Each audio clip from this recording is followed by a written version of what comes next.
বৰপেটাৰ বাঘমাৰাত এছাৰক লৈ উত্তাল প্ৰতিবাদ সাব্যস্ত।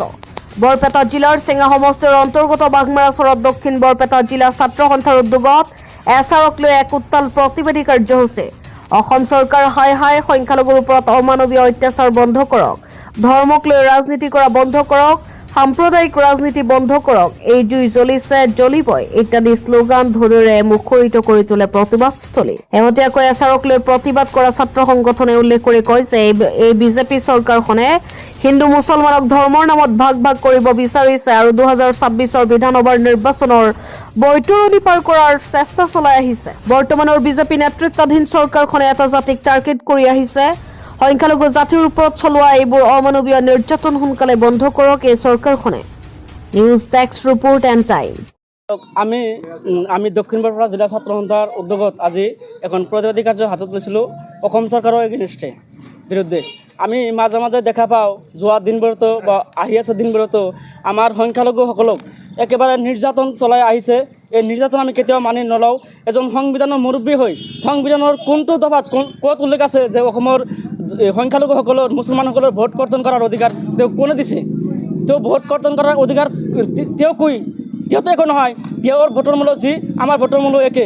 আমাৰ ভোটৰ মূল্য আমাৰ ভোটাধিকাৰ ৰাইট আছে, আমি ভোটাধিকাৰ ৰাইট দিমেই।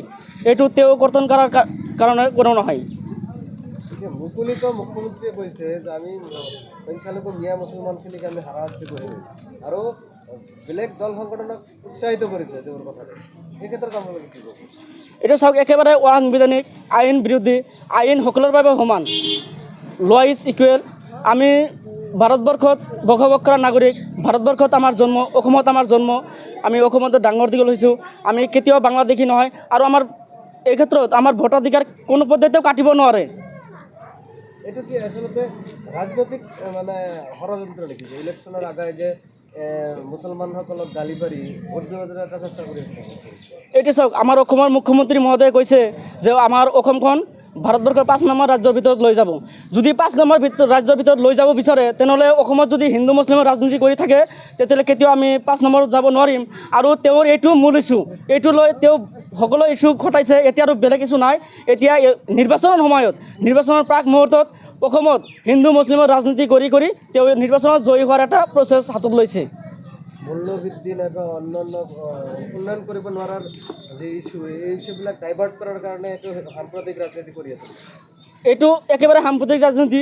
যি সময়ত অসমত মূল্যবৃদ্ধিয়ে একেবাৰে অসমৰ জনসাধাৰণক হ্ৰাস কৰি পেলাইছে, যি সময়ত শিক্ষাৰ ব্যৱস্থা অতি নগণ্য। আমাৰ শিক্ষা যদি উন্নত নহয় তেতিয়াহ'লে আমাৰ ৰাজ্যখন কেতিয়া উন্নত নহ'ব। সেই শিক্ষাৰ ওপৰত গুৰুত্ব নিদি তেওঁ কেৱল হিন্দু মুছলিমৰ নামত ৰাজনীতি কৰি অসমখন শেষ কৰি পেলাইছে। আৰু এই হিন্দু মুছলিমৰ ৰাজনীতি কৰি তেওঁ মানে নিৰ্বাচন জয়ী হোৱাৰ এটা প্ৰচেছ হাতত লৈছে। চাওক, আমি অসমবাসীয়ে বা অসমীয়াই কেতিয়াও মানে ইমান বিবেকহীন নহয়। তেওঁৰ কথা মতে আমি উঠিব লাগিব, বহিব লাগিব।